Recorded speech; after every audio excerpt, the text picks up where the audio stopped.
I am going to do a little demonstration with a Johnson Ruffler. I am the proud owner of 2 Johnson Rufflers, and these are great machines. They only do one thing. They only just do ruffle. You don't do any other stitches or it doesn't have any other use. I spoke with Mr. Sam Johnson and got permission to be able to share what I know about my Johnson Ruffler. We have a few things on here that we need to make sure that you know about and can identify. We have our ruffler knob here. This is going to tell us the size of the ruffle that we want to make. Our cammed ruffling arm here, ruffle arm. This is our blade here, and that's a little serrated blade that is going to be pushing that net through.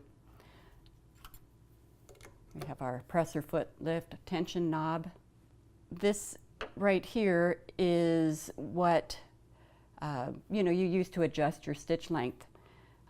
What's different about the Johnson Ruffler is it's actually a machine that works in reverse. And so if you can see that there's a little plate across here that you can't go any lower for your stitches.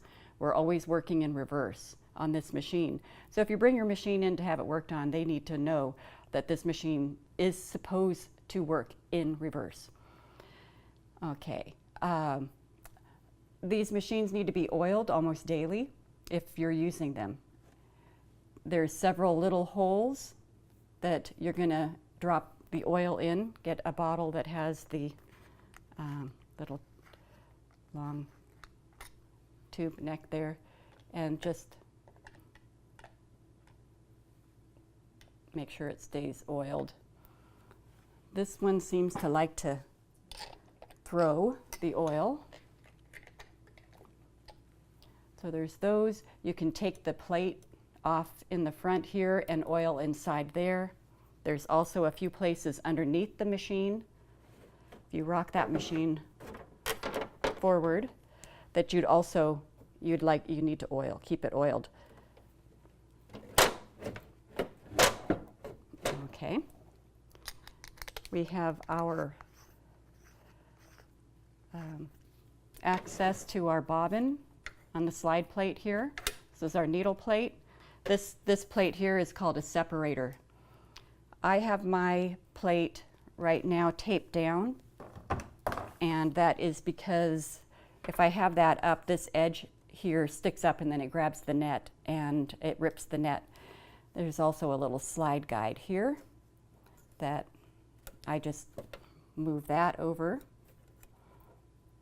right next to that blade there.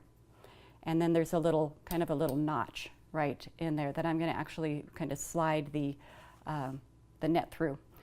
This plate, you can, if this was up, I can actually put a flat piece of fabric underneath, and then I can put the one up top, and it will ruffle and put it down onto that flat piece of fabric underneath. So it's kind of fun.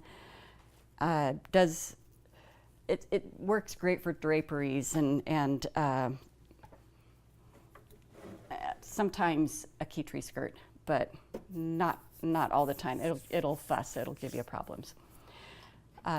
The ruffle knob here, this is what is going to, as the arm goes around, let me put my foot down. This plastic knob actually hits the throat of the machine here, and that's what kind of stops the kick out, and it pushes in. There's our gap there. Okay.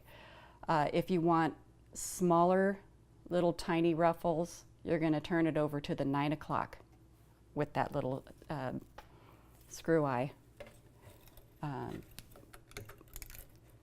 there. So I've got it underneath the presser foot. I have it running in between that guide there. Okay, stitch. I have my gauge here that I know that I can set it like on one of these here and send 4 pieces through, and it's going to give me a very consistent length for 4 pieces. And the same if I have 7 pieces, I can get it into that very specific into the same distance each time. But the higher I go, the further actually apart those stitches are. And so let's say I have it at the 9 o'clock and I have it all the way up. Start tightening it, then it's going to start getting a little bit tighter. Watch these little serrated edge there. It hurts. Let's get a consistent. There we go.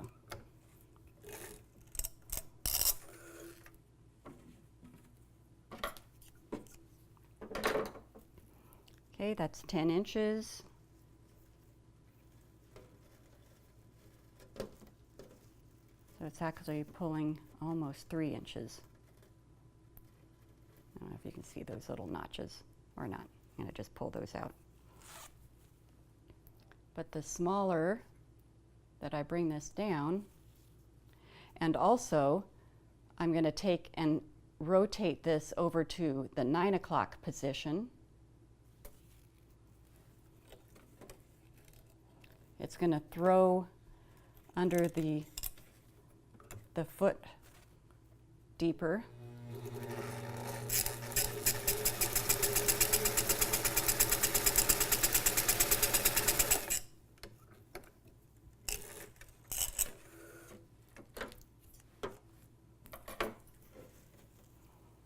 And you can see those little, what were 10-inch marks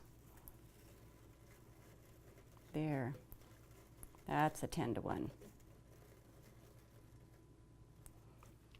Okay, I can even go a little tighter.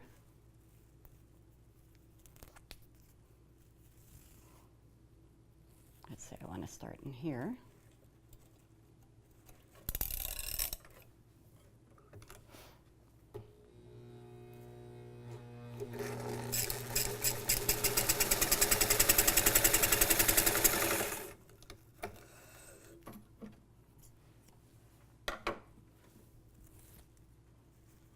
Okay, there's that, about a 1/2 inch.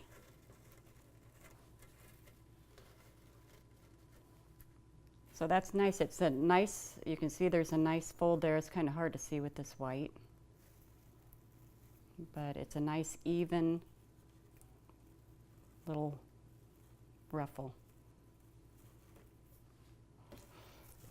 Okay, what I'm usually shooting for on here is about, well, let's see, most girls kind of on average, we're looking at a 29, 30-inch high hip, 34 to 36 low hip. So my top piece, my number 1 layer, I want to try to get that down to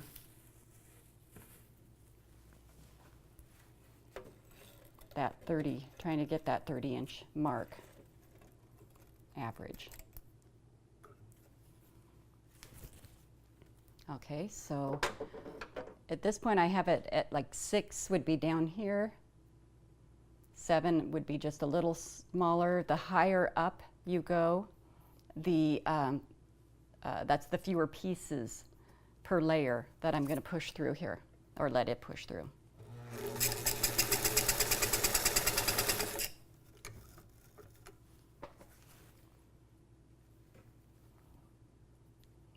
Just a little bit more there.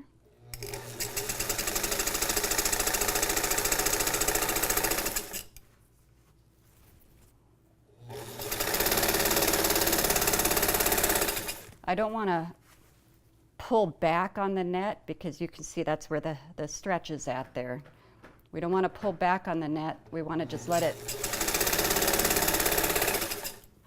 slide in.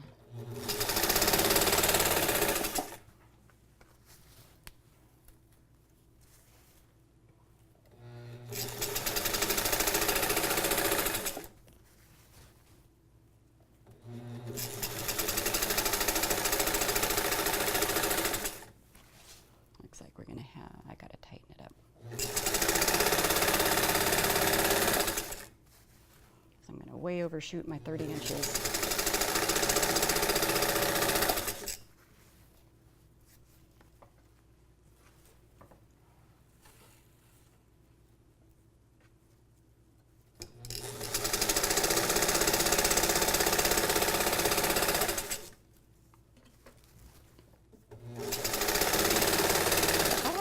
It does want us to do that. It will jump out of that guide.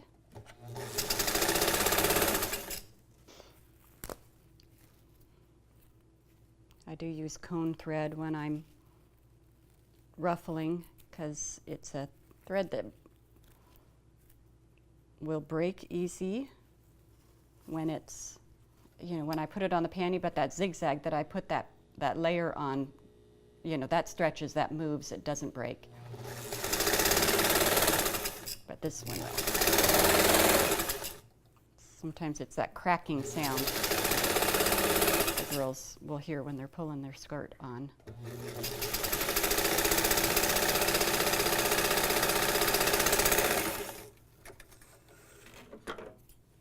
Okay.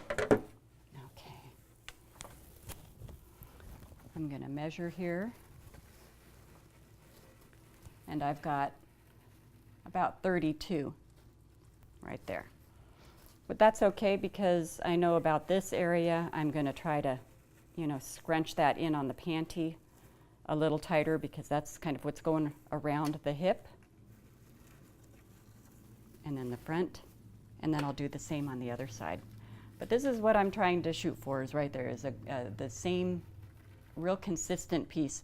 Now as I start getting lower on the panty, and that's usually a 34 to 36 measurement instead of the 29 or 30 inch, I have to bring this up here. I'm going to use the same depth. I don't usually want to mess with this knob a lot. I like to keep the deepest fold in possible.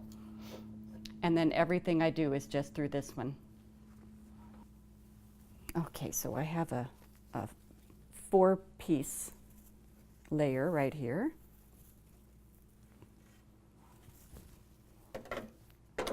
So I'm going to move this up to where I had 6, I had 5, and then I have 4 right there.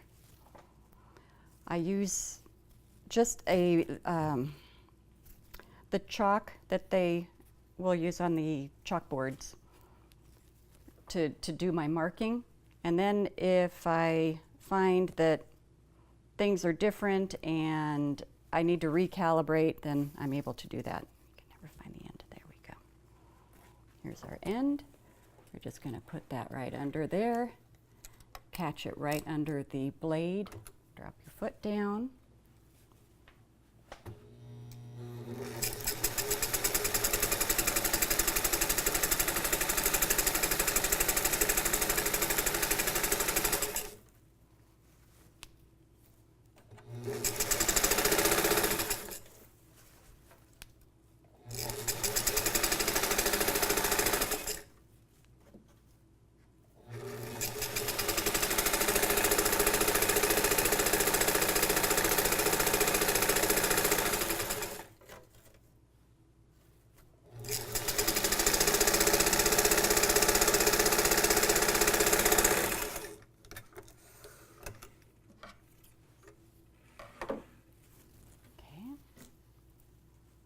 There's my 4 pieces, and I want around that 34 to 36, so I've got 35.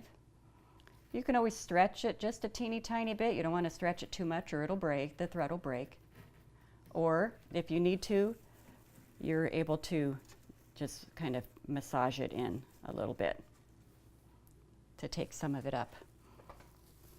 Okay, one of the things that it doesn't wear out often, but it does, is the blade, or what seems to happen is it gets bent. When it bends too much, it just kind of skims across the top and it doesn't push that net through. So I ordered a new blade, and then I just went ahead and put it in myself, and it's just going to go right on that arm. Right there, there's a couple of screws. It's not easy, but put that in. Make sure that you check the blade. This one is right in the center, My new one, it's the hole where the, you know, where it comes down to go through, is just to the side.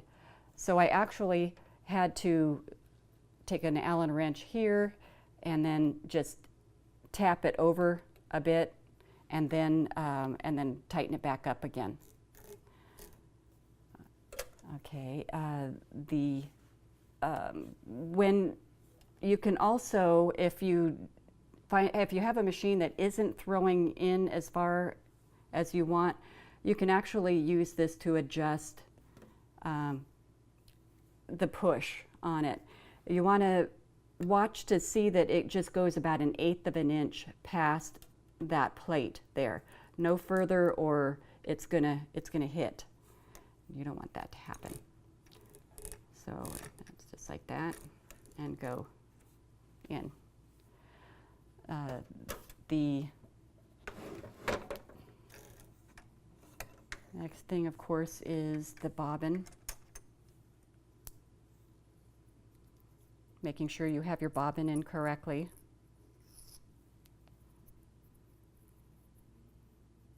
Okay. Over the top and around. Oops. Incorrectly. Yeah, I had it right there. Okay.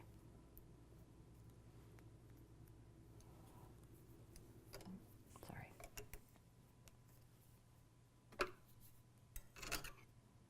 Now my extra threads there.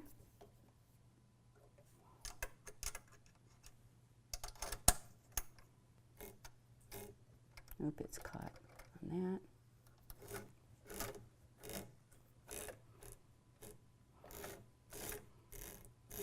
Come on.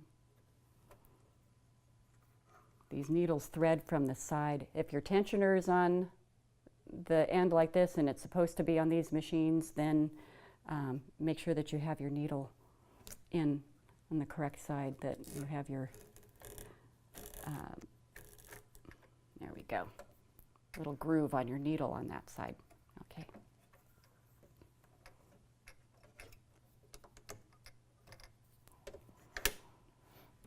Okay, let's see. These are usually belt driven. You can get new belts from Mr. Johnson. If you email him, he's happy to send those out, along also with the blades, if they do happen to bend. And they bend because, you know, if you're constantly lifting up on it, after a while that blade will bend. My first machine was directly from Mr. Johnson. It came packed so beautifully and made it here safe and sound. I think that's about it for our Johnson Ruffler. Thank you.